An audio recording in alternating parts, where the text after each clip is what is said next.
గారు ఎట్లా చనిపోయారు ఏంటి ఆల్రెడీ అందరూ కూడా ఇది ప్రమాదకరం మరణం అనేది కొంతమంది అంటున్నారు. లేదు మాకు చాలా వరకు అనుమానాలు ఉన్నాయి, అనుమానాలు ఎలా అయినా సరే తీర్చాల్సిన అవసరం ఇక్కడ ఉంది అని చెప్పి కూడా ఇందాక నుంచి కూడా అందరూ కూడా ఆవేదన వ్యక్తం చేస్తున్నారు. అయితే ప్రెసెంట్ ఆయన రక్షణ టీవీకి సంబంధించి ఆయన ఎప్పుడు కూడా అక్కడికి వచ్చేవాళ్ళు, ఆయనకి సంబంధించి మొత్తం కూడా ఆయన మాట్లాడుతూ ఉండేవాళ్ళు అని కూడా ఇక్కడ తెలుస్తూ ఉంది. మరి ఆయనతో పాటు కోఆర్డినేట్ అయిన ఆయన ఫ్రెండ్ కో పాస్టర్ కూడా ఇక్కడ మనతో పాటు ఉన్నారు, బెన్హర్ గారు. అసలు ఎప్పుడైనా సరే ఆయనకి గతంలో కూడా ఒక వీడియో రిలీజ్ చేశారు, ఒకరితో ఆయనకి థ్రెట్ ఉందని చెప్తూ ఉన్నారు కదా. మరి ఆ థ్రెట్ ఉన్న విషయం ఆయన ఎవరు ఏంటన్న విషయాలు ఇతనితో ఏమైనా షేర్ చేసుకున్నారా అన్న విషయాలు క్లియర్గా తెలుసుకుందాం. గుడ్ ఈవినింగ్ అండి. గుడ్ ఈవినింగ్ అమ్మా. రైట్, ప్రవీణ్ పడాల గారు, నిజంగా ఇవాళ దురదృష్టకరం ఇలాంటి వార్త వినాల్సి వస్తుంది అని చెప్పి. సో ఇవాళ మొత్తం కూడా పాస్టర్స్ అందరూ కూడా ఆందోళన వ్యక్తం చేస్తూ ఉన్నారు, ముఖ్యంగా క్రిస్టియన్స్ కావచ్చు, ప్రతి ఒక్కరు కూడా. సో ఇతని మరణం పైన మీకు ఎటువంటి అనుమానాలు ఉన్నాయి, అసలు మీకు ఎప్పుడైనా ఆయన చెప్పారండి? అంటే మాకు యాక్చువల్గా చెప్పాలంటే ప్రవీణ్ పగడాల గారు ఒక మంచి వక్త, ఒక రచయిత, ఒక కౌన్సిలర్, అలాంటి వ్యక్తి.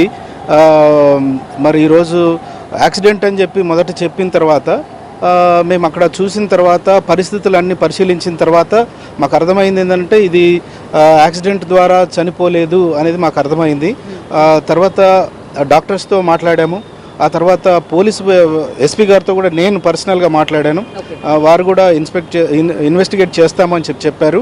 అట్లాగే డాక్టర్స్తో మాట్లాడినప్పుడు కూడా శరీరం మీద ఎక్కడ కూడా యాక్సిడెంట్ అవుతే బట్టలు చినగాలి, లేకపోతే కాళ్ళు కొట్టుకుపోవాలి, చేతులు కొట్టుకుపోవాలి, అలాంటివి ఏమీ లేకుండా కేవలం ముఖం మీద మాత్రమే చాలా బలమైన గాయం ఉంది, దాంతో ఈయన చనిపోయి ఉంటాడు అనే మాట వాళ్ళు వ్యక్తం చేసినప్పుడు మాకు అర్థమైంది ఏంటంటే ఇది మర్డర్ అని మేము అనుకుంటున్నాము, ఎవరో చంపేసి ఉంటారని మేము అనుకుంటా ఉన్నాము. కాబట్టి అది ప్రభుత్వం చొరవ తీసుకొని మరి ఇన్వెస్టిగేట్ చేసి ఎవరు దీని వెనకాల ఉన్నారు అనేది వాళ్ళు తీయాల్సిన అవసరం ఉంది. అయితే ఆయనకు అంటే నిజం చెప్పడానికి ఎప్పుడు వెనకాడకుండా నిర్మోహమాటంగా ఏవైనా చెప్తాడు. సో అలా చెప్తున్నప్పుడు శత్రువులు అనేక మంది వస్తారు కదండి, తప్పకుండా ఉంటారు. సో ఈ ఒక్కరు ఫలానా అని చెప్పలేను, కాకపోతే చాలామంది శత్రువులు అయితే ఉన్నారు. ఇందులో ఎవరు ఈ ఇంతటి ఘాతకానికి పాల్పడ్డారు అనేది మాత్రం మనకేం తెలియదు. కాకపోతే పోలీసు వ్యవస్థ మీద ఇంకా నమ్మకం ఉంది. ముఖ్యమంత్రి గారికి మేము విషయాలు షేర్ చేశాము. పర్సనల్గా నేను ముఖ్యమంత్రి కుమారుడు లోకేష్ కూడా వివరాలు అందించాము, ఇలా ఉంది పరిస్థితి అని. కలెక్టర్స్ మీటింగ్ అయిపోయిన తర్వాత నేను మాట్లాడతాను ఈ విషయంలో, నేను ఎస్పీ గారితో పర్సనల్గా నేను మాట్లాడి విషయాలు తెలుసుకుంటాను అని చెప్పారు. కాబట్టి ఆ నమ్మకం అయితే ఉంది. ఇలాంటి సంఘటనలు జరగకూడదు, జరిగినాయి. సో ప్రత్యేకంగా ఆంధ్రాలో రాజమండ్రి, కాకినాడ ప్రాంతంలో ఇలాంటివి ఎక్కువ ప్రోత్సహించే వాళ్ళు ఉన్నారు. కాబట్టి అనుమానాలు చాలామంది మీద ఉన్నాయి, వీళ్ళొక్కరే అని మేము ఇప్పుడే నిర్ధారణలోకి రాలేదు. కాబట్టి వాళ్ళు పోలీసు బయటికి ఇన్వెస్టిగేట్ చేసి తెచ్చేంత వరకు వెయిట్ చేద్దామని అనుకుంటున్నాం. ఇంతకీ ప్రవీణ్ గారికి మీకు ఎన్నేళ్ల నుంచి పరిచయం ఉందండి? ఆల్మోస్ట్ రక్షణ టీవీ స్టార్ట్ చేసినాక 5 years తర్వాత నుంచి అతను మా ప్రధాన వక్త. మంచి డిబేట్స్ చేస్తాడు, ఎక్కడ కూడా ఆయన డిబేట్స్లో పర్సనల్ అటాక్స్ ఎవరి మీద చేయడు. పర్సనల్ అటాక్స్ చేయకుండా కేవలం నాకు తెలిసి ఒక ఏమంటారు సబ్జెక్ట్ పరంగానే డిస్కస్ చేస్తాడు తప్ప వేరే రకంగా ఎవరి జోలికి పోడు. చాలా సింపుల్గా ఉండే వ్యక్తి. మరి అలాంటి వ్యక్తి పైన ఇలాంటి ఘాతుకానికి ఒడిగట్టిన వాళ్ళు ఎవరో మాకైతే నిజంగా తెలియదు. నాతో ఆయనకు 3 days బ్యాక్ కూడా మేమిద్దరం మాట్లాడుకున్నాం. 3 days బ్యాక్ కూడా వీడియో కాల్లో మాట్లాడుకున్నాం మేము. సో ఆ వీడియో కాల్లోని అంటే ఆయన ఇంతకు ముందు చెప్పారు కదా నాకు ప్రాణహాని ఉంది, చంపే వాళ్ళు కూడా ఉన్నారు అని చెప్పి ఒక వీడియో కూడా వైరల్ అవుతుంది, ఆయన ఇంతకు ముందు చెప్పిన వీడియో. సో మీరు 3 రోజుల ముందు మాట్లాడుకున్నాను అంటున్నారు కాబట్టి దీనికి సంబంధించి ఏదైనా ప్రస్తావన ఏమైనా వచ్చిందా మీ ఇద్దరి మధ్య? అలాంటిది ఏమీ లేదు. కేవలం అతను చెప్పింది ఏంటంటే పలానా వాళ్ళ మీద ఇలా బురద జల్లడానికి ప్రయత్నం చేస్తూ ఉన్నారు, నువ్వు ఒకసారి కౌన్సిల్ చేయ బెన్హర్ అని చెప్పారు తప్ప అతని సొంత జీవితం గురించి ఎప్పుడు చర్చించలేదు. అతను అంటే భయస్థుడు కాదు, ఎందుకంటే ఆయన సింపుల్గా ఉంటాడు, ఎవరి జోలికి పోడు. కానీ కేవలం ఆధ్యాత్మికంగా మాట్లాడాల్సి వచ్చినప్పుడు చాలా ఖచ్చితంగా మాట్లాడతాడు కాబట్టి ఆ మాటలే ఎవరినో గాయపరిచి ఉంటాయి. దాన్ని బట్టే ఇంతటి ఘాతుకానికి ఒడిగట్టుంటారని నేను అనుకుంటున్నాను. సో మీరు కాల్ మాట్లాడుకున్నప్పుడు ఆయన ఇలా రాజమండ్రి బైక్ వెళ్తానని కానీ ఏదైనా పని మీద రాజమండ్రి వెళ్తున్నాను అని కానీ ఏమైనా సమాచారం ఇచ్చారండి? ఏం చెప్పలేదండి, అలాంటి ఏం చెప్పలేదు. అసలు ఎలా వెళ్ళాడు అనే విషయం కూడా మనకు తెలియదు, వాళ్ళ కుటుంబమే చెప్పాలి. అతనికి కార్ అది ఉందా అండి? కార్లు ఉన్నాయండి, కార్లు ఉన్నాయి. అతను ఒక మంచి ఏమంటారు, తన సొంత పిల్లలు కాని పిల్లల్ని ఒక 10 మందిని పోషిస్తూ ఉన్నాడు. సొంత పిల్లల్లాగా వాళ్ళ ఇంట్లోనే పెట్టుకొని పోషిస్తూ ఉన్నాడు, అడాప్ట్ చేసుకున్నాడు. రోడ్ల మీద చనిపోవడానికి సిద్ధంగా ఉన్న భిక్షగాళ్ళని తీసుకెళ్ళి ఒక హోమ్ పెట్టి హోమ్లో పోషిస్తున్నాడు. సో ఏదైనా ఒక 10 రూపాయలు దొరికితే వాళ్ళని పోషించే దాని కొరకు ఉపయోగిస్తాడు, కానీ ఎక్కడ కూడా స్వార్థంగా ఆయన ఎక్కడ ఆలోచన చేయలేదు. అతను సొంతకు కూడా ఈ ఆడంబరాలకు అసలు ఎక్కడ తావులేదండి ఆయనకి.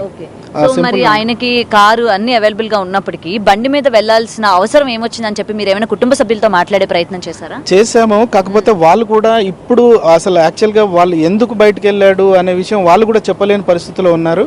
వాళ్ళ బావమరిది చెప్పలేదా అండి?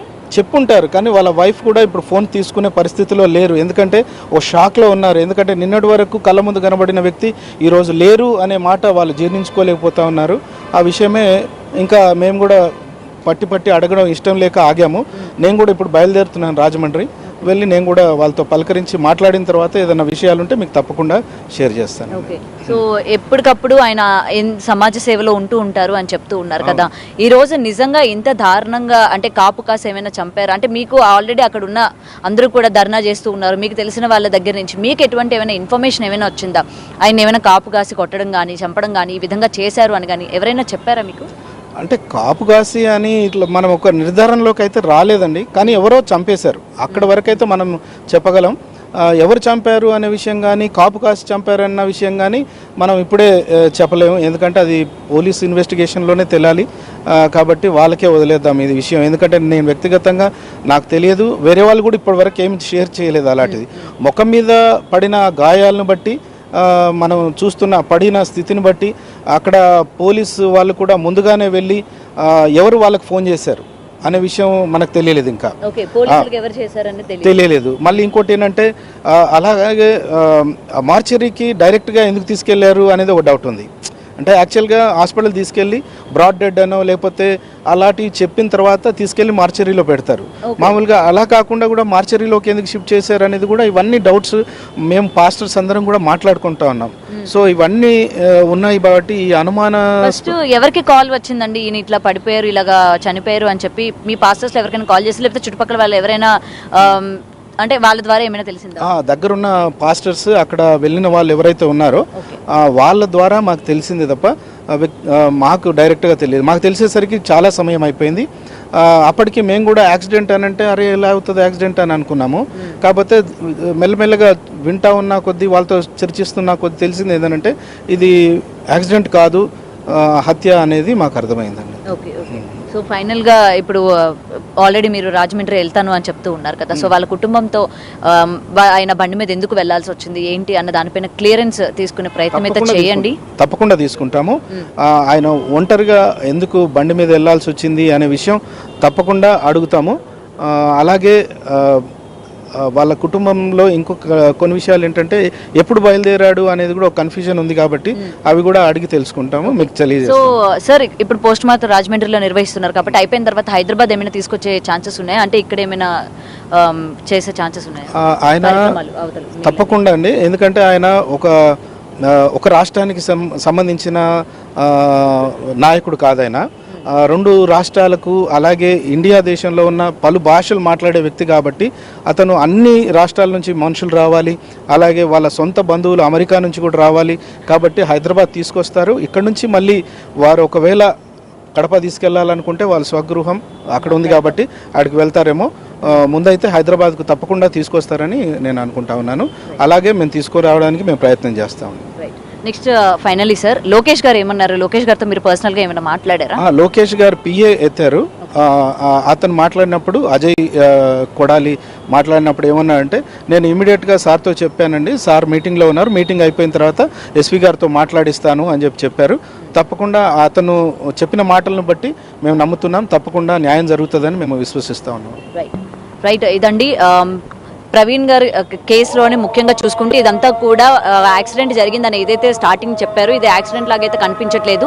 అతని బాడీ పైన ఉన్న ఆ మార్క్స్ కావచ్చు ప్రతిదీ కూడా మర్డర్ చేసినట్టయితే క్లియర్గా కనిపిస్తుంది. సో ఇప్పుడు పోస్ట్ మార్టం నిమిత్తం అయిపోయిన తర్వాత రిజల్ట్స్ చూసిన తర్వాత ఎవరు చేశారు ఏంటి అన్న దానిపైన తగిన శిక్షలు వేయాలి అనేది ఇక్కడ పాస్టర్స్ అందరూ కూడా కోరుకుంటున్న పరిస్థితి మనకు కనిపిస్తూ ఉంది. అండ్ పోస్ట్ మార్టం నిమిత్తం అయిపోయిన తర్వాత సొంత ఊరు కడప తీసుకెళ్తారా లేకపోతే హైదరాబాద్ తీసుకొస్తారా అనే దానిపైన కూడా ఇంకా పూర్తి వివరణ రావాల్సి ఉంది. అయితే ఏదైనా సరే గతంలోనే ఆయన మాట్లాడిన మాటలు ఏవైతే ఉన్నాయో ఆయనకి థ్రెటనింగ్ ఉందని చెప్పి కూడా ఆయన చెప్తూ ఉన్నారు. మరి 3 రోజుల క్రితం ఇతనితో మాట్లాడినప్పుడు కూడా ఆయన రాజమండ్రి వెళ్తున్నాను కానీ లేకపోతే ఎటువంటి పరిస్థితుల్లో రాజమండ్రి వెళ్లాల్సి వస్తుంది, బైక్ పైన ఆయన వెళ్ళడానికి గల కారణాలు ఏంటి అన్న దానిపైన కూడా ఎప్పుడు ఈయనతో కూడా మాట్లాడలేదని చెప్తూ ఉన్నారు. మరి ఇప్పుడు ఈయన రాజమండ్రి వెళ్ళి ఫ్యామిలీ మెంబర్స్ ముఖ్యంగా అతని యొక్క వైఫ్తో మాట్లాడి అసలు ఇంటి నుంచి ఏ టైంకి బయలుదేరారు, ఏమని చెప్పి బయలుదేరారు, బండి మీద వెళ్లాల్సిన అవసరం ఏముంది, అలాగే వీటన్నిటి గురించి కూడా క్లియర్గా తెలుసుకొని మాట్లాడుతున్నానైతే ఇప్పుడు పాస్టర్స్ అందరూ కూడా చూస్తూ ఉన్నాము. ప్రెసెంట్ ఆందోళన వాతావరణం అయితే నెలకొనింది. సో పోస్ట్ మార్టం నిమిత్తం వచ్చిన రిజల్ట్స్ ఏవైతే ఉంది ఇది ఖచ్చితంగా మర్డర్ అని కనుక తెలిసినట్లయితే ఎవరు చేశారు ఏంటి అని దానిపైన కరెక్ట్ విచారణ చేసి వాళ్ళకి తగిన శిక్ష పడాలని అయితే పాస్టర్స్ అందరూ కూడా కోరుకుంటున్న పరిస్థితులు మనకి కనిపిస్తున్నాయి. వీడియో జర్నలిస్ట్ రాజుతో Gautami reporting, Hyderabad. Right Gautami, thank you. క్రైస్తవ బోధకుడు ప్రవీణ్ పగడాల మృతిపై ప్రస్తుతం తీవ్ర అనుమానాలు వ్యక్తమవుతున్నాయి. రాజమండ్రి గామన్ బ్రిడ్జ్ దగ్గర